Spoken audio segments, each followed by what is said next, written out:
শুনেছি তোমরা নাকি এখনো স্বপ্ন দেখো, এখনো গল্প লেখো, গান গাও প্রাণ ভরে।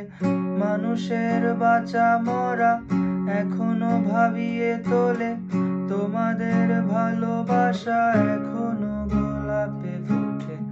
আস্থা হারানো এই মন নিয়ে আমি আজ তোমাদের কাছে এসে দুহাত পেতেছি।